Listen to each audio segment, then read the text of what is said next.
Christophe, comment vas-tu? Ça va très bien. Ouais, c'est quoi une journée type en ce moment pour toi? Journée type en ce moment, c'est pas mal d'interviews, de plateaux radio aussi. On arrive juste au moment où l'album sort, donc forcément tout se bouscule un petit peu, tout s'accélère. Donc c'est le moment où tout se retrouve un peu dans un goulot d'étranglement et tout se passe en même temps. Et c'est le moment le plus chargé et le moment où on a le moins de temps pour remplir justement ce qu'on doit faire. Donc c'est un peu compliqué. Et tu aimes bien, en règle générale, cet exercice de la promo? Ouais, c'est un truc qui me dérange pas du tout. Je trouve ça toujours intéressant parce que même si on pose évidemment souvent les mêmes questions certaines fois, mais en même temps c'est toujours d'un axe un peu différent, donc c'est pas très gênant. Sinon, dans tes journées, t'es plutôt quelqu'un du matin ou du soir? Bah franchement, en ce moment, d'habitude je suis plutôt du soir clairement, je vais vraiment tard. Mais ouais, non, je suis quand même plus du soir. C'est plus propice pour se poser. C'est vrai. Ce quatrième album, c'est déjà un quatrième ou c'est enfin le quatrième?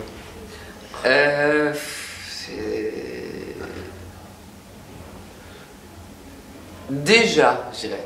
D'accord. Ouais, non, c'est déjà le quatrième, parce que c'est vrai que les choses se sont enchaînées très très vite depuis le premier. Et là, c'est la première fois entre Prismophonique, donc le précédent celui-là, qu'il y a autant de temps entre les deux.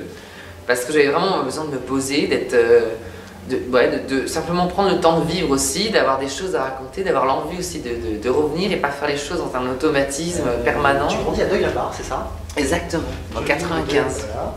Je veux savoir quel genre de collégien tu étais à l'époque. Quel genre de collégien? Alors autant au collège, oui, collégien assez timide. D'accord. Assez introverti parce que ouais, j'étais pas très à l'aise au collège. C'est un peu la jungle gras, on est un peu. Tu sais, t'as ton corps qui grandit, mais en même temps ta tête elle grandit pas en même temps. Enfin, t'es là, tu te retrouves avec des boutons, les bagues, enfin c'est comme le pire âge. Hein. Dans le collège, c'était super. Moi, je n'ai pas du tout gardé un bon souvenir du collège. Et du tout. T'avais déjà cette passion de piano, parce que tu commences le piano à 7 ans, c'est ça? Ouais, je faisais du piano toujours. Et ça aide à quelque chose? Ça rééquilibre les choses ou c'est une passion comme ça? Alors, il y avait le piano et le chant qui arrivait plus tard. Non, ça permet ça permet d'exprimer une certaine émotivité, d'exprimer quelque chose qu'on ne peut pas exprimer avec d'autres gens parce qu'on passe pour un hystérique, donc c'est pas possible. Donc la musique, c'est un genre de refuge d'une certaine manière un peu. Ouais. C'est-à-dire qu'au collège, je vivais la musique de manière très personnelle. C'est-à-dire que je jouais jamais du piano devant les gens, ou je chantais pas devant les autres. C'était genre mon univers en fait. Ouais. Le lycée, est-ce que ta tête a rattrapé ton corps? Alors le lycée, c'était complètement différent. Non, c'est vrai, au lycée, j'ai complètement eu des déblocages et du coup, mes années de lycée ont été les meilleures, vraiment. C'est-à-dire, j'ai rencontré une prof de communication, parce que je voulais faire littéraire, donc je suis parti pour un bac L, et je faisais du russe, donc je faisais allemand, anglais, russe en langue, et je me suis retrouvée en fait à passer en L, et au moment du conseil de classe, le dernier conseil de classe, je rencontre, qui est d'ailleurs là, une amie à moi qui est maintenant devenue amie, une femme qui était une prof de communication. Je trouvais ça génial, elle m'expliquait, ça m'attirait tout. Et la communication, c'est filière technologique et tertiaire à l'époque. Donc tout le monde disait oui, mais c'est les filières qu'on fait quand on n'a pas le niveau, pour aller en l'air, machin. Et en fait, moi j'ai trouvé ça dément. Donc j'ai appelé le proviseur, j'ai dit écoutez, je veux changer. En fait, finalement, je veux faire ça. Donc tu fais un bac STT? Ouais, je fais un bac STT et communication. Ouais. Et alors là, tout le monde me disait, mais c'est complètement ridicule, tu peux pas faire ça. Alors quand on a le niveau pour faire autre chose, je dis non, mais à un moment, moi j'ai envie de faire ça par choix. Je trouve ça dément. Donc j'ai eu mon bac avec mention. Enfin, d'accord. J'ai adoré faire ça. Ça représentait quoi le bac pour toi à l'époque? Le bac, moi, c'était c'était la porte d'entrée des études supérieures. C'était le côté genre, bon, voilà, en gros, j'avais une notion qui n'est pas la bonne, mais la notion de voilà, l'école obligatoire s'arrête au bac. Alors que bon, c'est pas vraiment le cas, hein, mais c'est genre le bac, c'est le statement. Et après, c'est tu fais ce que tu veux. Mais pour moi, le bac, c'était malgré tout un truc, ouais, c'était important. Et c'était important aussi, il y avait une logique du diplôme qui te permet malgré tout d'être bizarrement une forme de reconnaissance au niveau de la société. C'est assez bizarre ce que je dis. Bien sûr. Mais te dire que tu fais partie d'une société, d'un groupe, c'est assez bizarre. Ouais, mais quand j'ai pas eu tout ressenti avec le brevet des collèges. Ou de PC, la reconnaissance, l'appartenance à une communauté. Non. Non. Mais le bac, et j'étais super fière de faire cette filière-là. Parce que justement, il y avait ouais, j'étais fière quand on me disait oui, bah c'est bon, t'as fait un bac STT. Non, mais est-ce que tu sais exactement ce qu'il y a dedans? Non. Bah, je sais pas pourquoi on a autant stigmatisé cette. Je sais, mais franchement, j'ai adoré cette filière, mais sincèrement. Après, j'ai fait Ouais. J'étais en fac, j'ai fait du droit, après j'ai fait un film, donc j'ai arrêté. Après, Toi, tu fais du droit et il y a Live, c'est ça? Ouais, le film live. Dans la bio. Ouais, c'est compliqué. Ah, j'ai fait du droit à Vitaneuse, donc Paris 13. Là, t'as pas en tête de carrière artistique? Du tout. Du tout. D'accord. Tu fais du droit? Je fais du droit. En fait, j'ai tellement adoré la filière communication. Je vais être prof de communication. D'accord. Donc c'était mon truc, parce qu'au bac, j'ai eu genre 18, je crois, en communication. J'étais à fond là-dedans, j'adorais. Donc tous les trucs, les Pareto, Ishikawa, tout ce truc-là. Ah oui, moi j'adorais tout ça. Et donc du coup, j'arrive et tout. Et à l'époque, on était obligé d'être prof d'éco-droit et d'avoir une option supplémentaire. Donc c'était option communication, option gestion, option commerce. Donc j'étais obligé de faire du droit en fait. Et donc moi en droit, évidemment ce que j'adorais c'était le droit général. Alors le côté droit privé, les divorces et machin, j'en avais rien à faire du tout. J'ai dit mais qu'est-ce que c'est insupportable. Tu vois, ça m'intéressait pas, moi j'étais intéressée par le truc un peu géopolitique, machin. Voilà, bon, j'étais le seul, je suis pas dans la filière, c'était la pire matière pour les autres, moi c'était celle que j'adorais. Et parce que ça, j'aime bien l'économie, donc l'économie et ça se rapproche pas mal.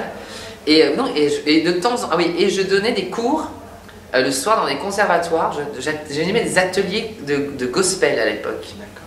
Voilà, la seule chose que je faisais en musique, c'était ça.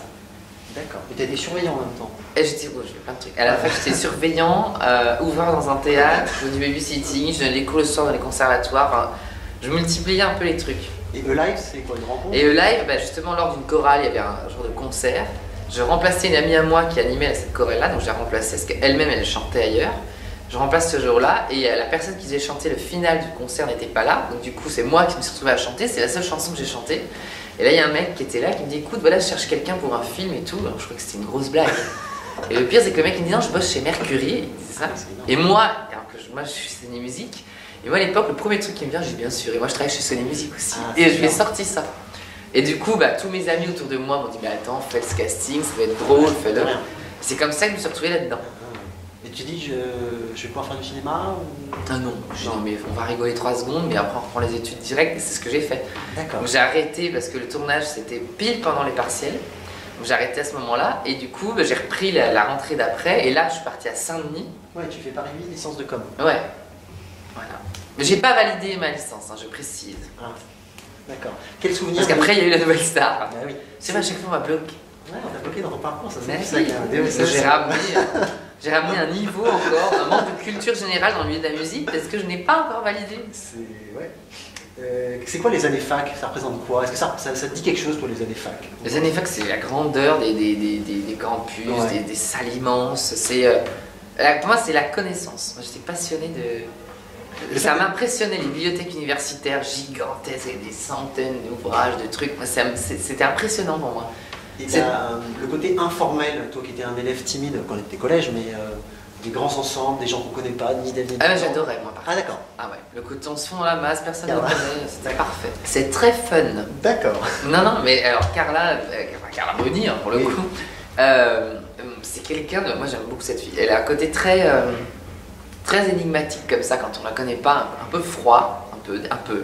Parce qu'elle a cette beauté déjà qui est quand même impressionnante. C'est une très belle femme, vraiment. Et du coup, c'est une beauté qui est un peu. Qui... Déstabilisant ou pas? Ouais, un peu déstabilisant. Parce qu'elle a quelque chose de la perfection, c'est assez marrant. Et du coup, voilà, au début, j'étais un peu intimidée. Et puis en fait, elle m'alaise tout de suite. Et en 2 secondes, on s'est retrouvé à avoir des fous rires. Mais c'était assez drôle. Et c'est quelqu'un que j'aime vraiment beaucoup. Là, j'ai vu il n'y a pas longtemps dans une émission. Et voilà, j'ai débarqué dans ce salon, je me suis mis à éclater de rire tout de suite. Et alors, ce qui est drôle, c'est que tu as les gens du coup autour qui hallucinent d'une certaine manière, de se dire mais attends, mais ils sont si proches que ça, c'est un peu des barres de rire pareil, c'est bizarre. Improbable. Non, mais c'est quelqu'un qui est très rock en fait, on voit pas forcément. C'est bien de découvrir des gens comme ça qui peuvent donner un a priori, on les découvre autrement. Ah ouais, mais moi franchement j'ai rencontré en quelqu'un que j'ai beaucoup apprécié. Qu'est-ce que je peux te souhaiter pour cet album? Moi j'ai adoré, je l'ai écouté ce matin, je voulais être dans la continuité, dans la fraîcheur de l'album. Voilà, quelque chose de plus personnel. Et qu'est-ce qu'on peut te souhaiter? C'est quoi les adjectifs qui vont te toucher? Non, mais ce qu'on peut souhaiter, que cet album parle aux gens et que peut-être ceux qui ont été un peu déstabilisés par l'album précédent parce qu'ils trouvaient un peu trop électro, un petit peu. Voilà, j'espère que eux, Ils souligneront le souci que j'ai eu de justement revenir à quelque chose de plus brut et de peut-être plus authentique. Voilà. Paris réussi, Christophe. Merci. Bah, merci. Merci bien. Merci.